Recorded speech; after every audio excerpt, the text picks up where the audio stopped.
Hello everyone, welcome back. Thank you to all those that viewed my video last time. I know it wasn't much of a video, and I'm sorry about that. First video. For today we kind of go over the sharpening of the chainsaw. The chainsaw, or the chain itself I should say. You don't sharpen the bar, you sharpen the chain. So, we're going to get down the saw. We might just fire one up just for fun. Fire up to 92 cc. It's 32 degrees outside right now. The real feel about 22. About 9 o'clock at night. Neighbors will love me for it. Watch.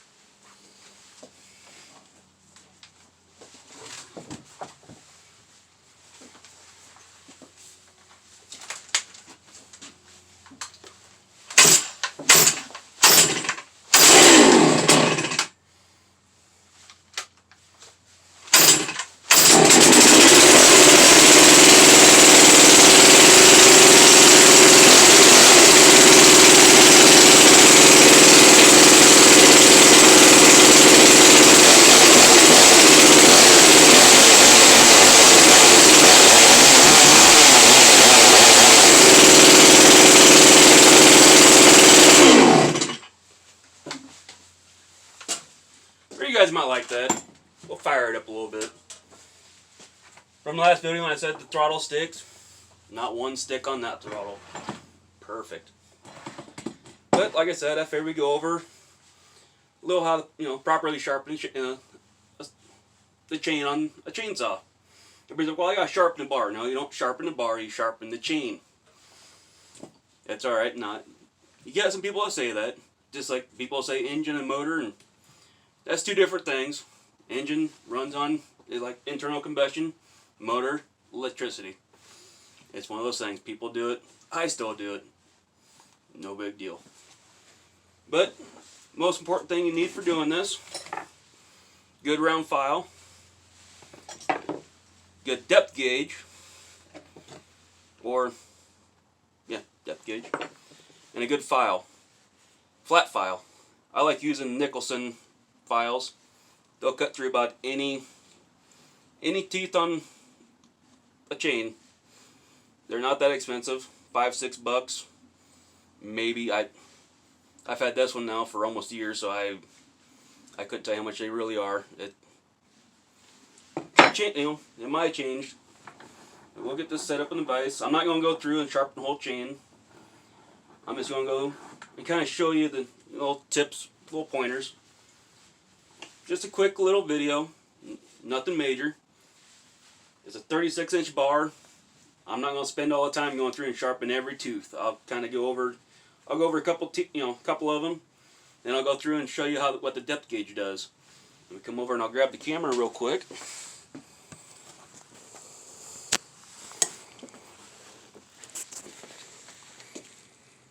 Let's see if we get this to focus a little bit. Now, it won't focus the greatest, but the teeth themselves aren't that bad. I just sharpened this maybe last week. I've cut maybe 4 small pieces of log just for firewood, so they're going to have a little bit of wear on them. Nothing major. Now, when it comes to people sharpening the chains, they always get in a big, like, how do I do it? What do I do? You come in and see how this tooth right here has a little bit of an angle.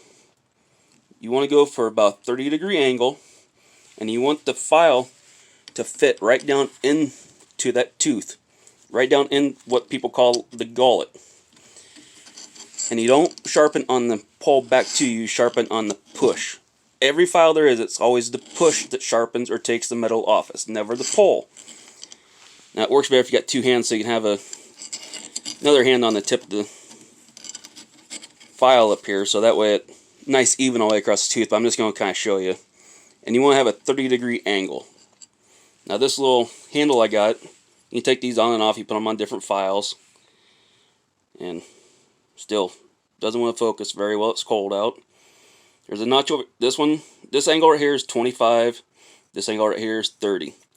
Like I said, whenever you sharpen chains, you want to have a 30-degree angle. Get down on that tooth.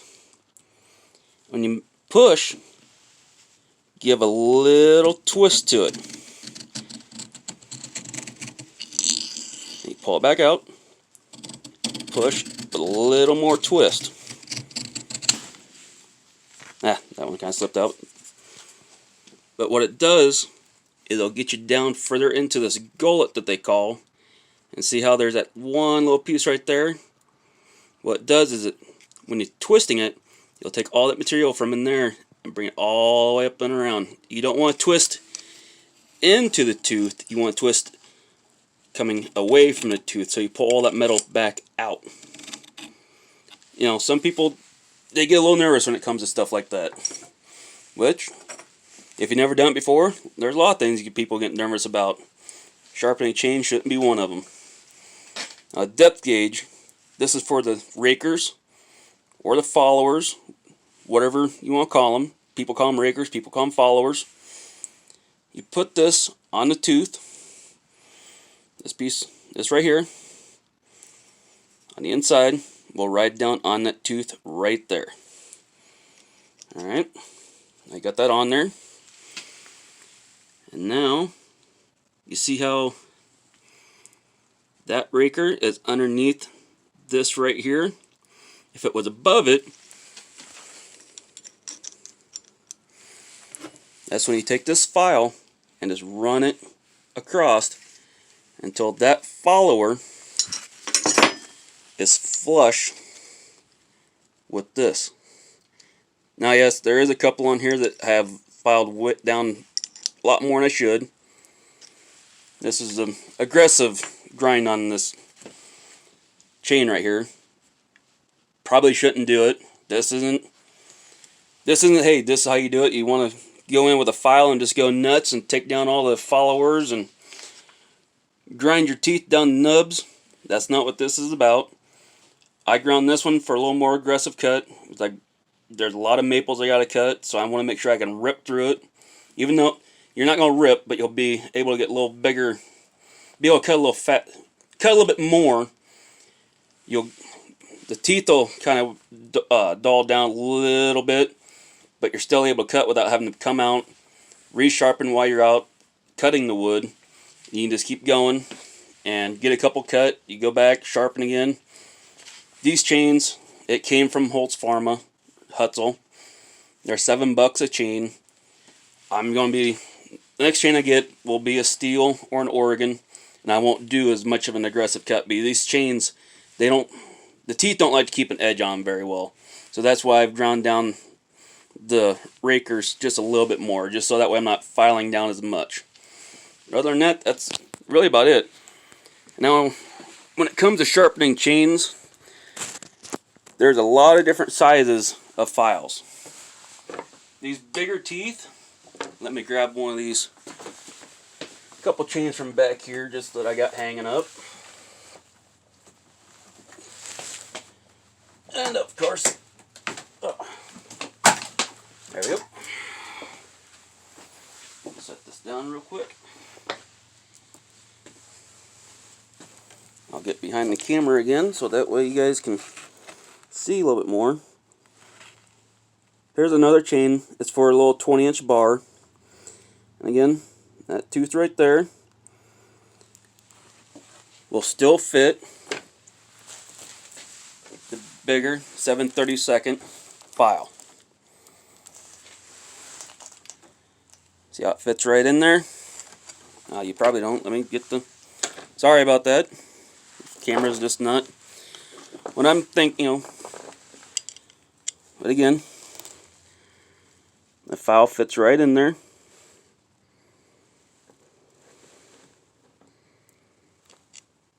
Come on, camera. Maybe.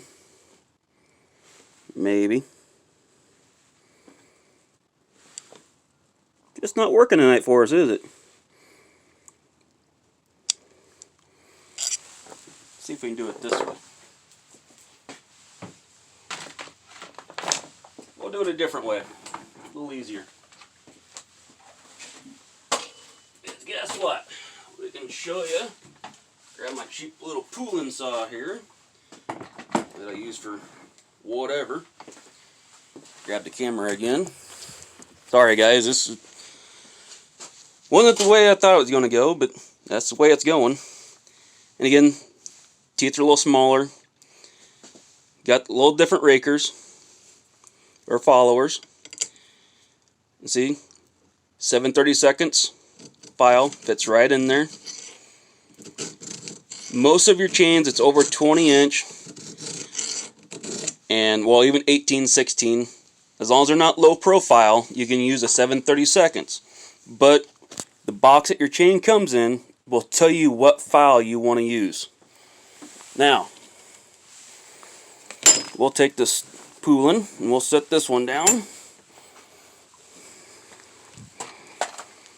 Alright, come over, grab the old steel here real quick. Now, these files are 5/32. They're meant more for your low profile chain. It's more for your 16, 14, 12-inch bars and low pro chain. The reason I say that is these teeth are a lot smaller. Here's the big file we were using. Way too big for those teeth. 5/32 gets right in there. And we'll do the same thing. And remember, it's always a push away from you with a little twist. All there is to it. And again, you want to go through and check your rakers. This one's just right at, or just below. You just keep moving down. It doesn't matter what side of the saw you're on, it's all going to be the same. You just keep moving down until you find the one that's a little higher than it should be. And the more you get, the better you get at this. You can just check it that way, and then just take your file and just do a couple good strokes. If you want to put it back on there just to see, that's fine too. Now, people will ask, can you use a drill with a file on it? Well, yeah, you could. Have I? Yeah. Is it the proper way? Not really.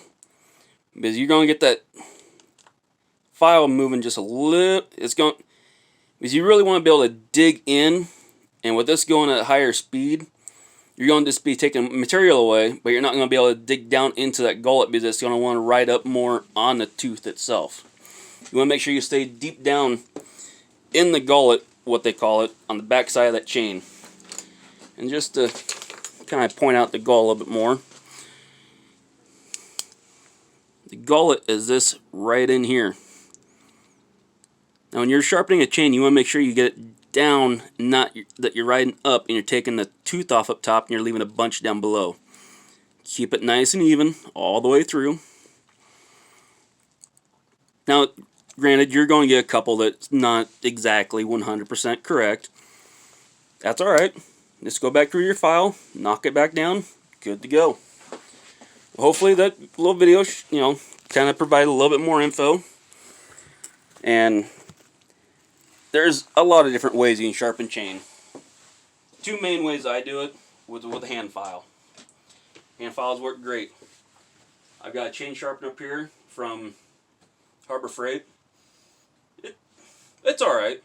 The only thing that I don't like about it, you gotta take the chain off the saw, put it on there, get it all set up, go through, and sometimes a little holder that makes that chain stay in place, it won't go backwards, then it doesn't really line up. I've done some adjustment to it, but just having to take the chain off to sharpen it is what kind of a downer for me. I'm going to try to do it on the saw, spend a couple minutes, put the files down, put the saw up, start it back up, start cutting again. But hopefully that was a little info for you guys on just a quick little chain sharpening tutorial type thing. I'll do more of a video later. I just kind of want to show you that most chains you want to have a 30-degree angle. Keep a 30-degree angle on your file. When you're having this on the bench, you can do it this way on some of the teeth, and you take the saw, flip it around, and then you can do the rest of them just going the other way. So that way you're not trying to take your file and reach this way, and you come back over trying to do it this way, and you come.